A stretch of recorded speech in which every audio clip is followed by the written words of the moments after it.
বজ্র মেঘ দেখার পর তাতে যদি লাইটনিং বা বিজলি চমকানো সে দেখতে পায়, তখন সে যাতে 1, 2, 3 এইরকম 30 পর্যন্ত গণনা করতে থাকে। গণনা করার মধ্যে যদি সে বজ্রপাতের শব্দ শুনতে পায়, তাহলে মনে করতে হবে যে বজ্রঝড়টি তার দিকে অগ্রসর হচ্ছে। তাহলে তাকে ইমিডিয়েটলি ঘরে অবস্থান করতে হবে, ঘর সবচেয়ে নিরাপদ জায়গা। আর যদি 30 সেকেন্ডের পর শব্দ শুনতে পায়, তাহলে মনে করতে হবে যে বজ্রঝড়টা তার থেকে দূরে সরে যাচ্ছে, তখন সে কিছুটা সামনে নামতে পারবে বা তার জন্য নামা নিরাপদ। যদি এই 30 সেকেন্ড রুল ফলো করতে পারি, তাহলে এই যে বজ্রপাতজনিত যে প্রাণহানিটা কমে আনা সম্ভব হবে। তবে এই বজ্রঝড় চলাকালীন কোনো কর্মী খোলা মাঠে থাকা যাবে না, কোনো গাছের নিচে দাঁড়ানো যাবে না, ঘরে অবস্থান করতে হবে, ঘর সবচেয়ে নিরাপদ জায়গা। সেই কারণে বজ্রঝড় দেখা মাত্র তারা যাতে ঘরে অবস্থান করে। বজ্রপাত হবে, কোথাও কোথাও শিলাবৃষ্টিপাত হবে, এতে প্রাণহানি বেড়ে যাচ্ছে। শুধু যে মানুষ মারা যাচ্ছে তা না, গবাদি পশুও মারা যাচ্ছে, পাখিও মারা যাচ্ছে শিলাবৃষ্টির কারণে। সেই কারণে 6 তারিখ থেকে 11 তারিখ পর্যন্ত ক্রমবর্ধমান যে বজ্রঝড় অথবা স্কয়ার লাইনের মাধ্যমে সারা বাংলাদেশে যে বৃষ্টিপাত ক্রমান্বয়ে বৃদ্ধি পাবে, তা থেকে অবশ্যই অতিরিক্ত সাবধানতা অবলম্বন করতে হবে।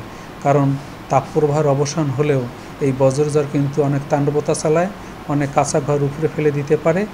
বজ্রের সময় আরেকটা বিষয় খেয়াল রাখতে হবে যে আমরা ঘরের দরজা জানালা বন্ধ করে থাকি। আসলে চারিদিকে দরজা জানালা খোলা রাখতে হবে, কারণ যদি খোলা না রাখা হয় তাহলে ঘরের উপরের ছাদ অথবা টিন উপরে চলে যেতে পারে, গাছপালা ভেঙে পড়তে পারে। সেই দিক থেকে প্রিকশনারি মেজারমেন্ট রাখতে হবে, কারণ এইসব বজ্রঝড়ের সময় অনেক সময় দমকা বাতাস ও ঝোড়ো হাওয়া সহ ব্যাপক তাণ্ডবতা চালিয়ে জানমালের ক্ষয়ক্ষতি করতে পারে। সেই কারণে 6 তারিখ থেকে 11 তারিখ পর্যন্ত যে বজ্রঝড় তৈরি হবে, সেই দিকে আমাদের সাবধানতা অবলম্বন করতে হবে। যদিও দেশের তাপপ্রবাহ থাকবে না, তবে এই বজ্রঝড়ের ঘনঘটা বৃদ্ধি পাবে এবং বাংলাদেশের অভ্যন্তরে স্বল্প সময়ে টানা বৃষ্টিপাত না হলেও যখন বজ্রঝড় হবে তখন স্বল্প সময়ে ভারী বৃষ্টিপাত হতে পারে এবং এই বৃষ্টিপাতের সাথে দমকা বাতাস ও ঝোড়ো হাওয়া থাকবে, কোথাও কোথাও শিলাবৃষ্টিও থাকতে পারে। তবে এটি সারা বাংলাদেশব্যাপী আস্তে আস্তে বিস্তার লাভ করবে।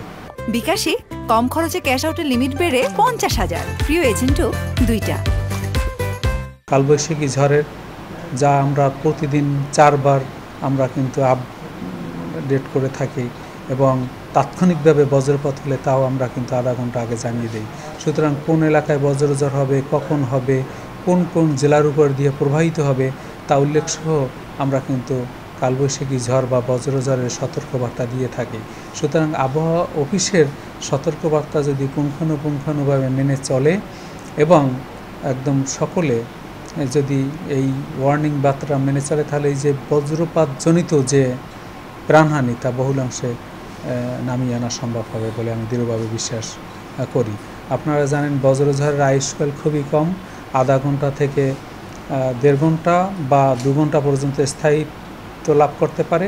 সুতরাং এই বজ্রঝড়ের সময় আপনার বজ্র মেঘ অর্থাৎ হিমালয়ের মতো উচ্চ বিশিষ্ট কালো নিম্বাস মেঘ অথবা কিউমুলাস মেঘ অথবা আমরা টাওয়ারিং ক্লাউড বলি বা থান্ডার ক্লাউড বলে থাকি, এইসব মেঘ দেখা মাত্র তারা যাতে সাবধানতা অবলম্বন করে।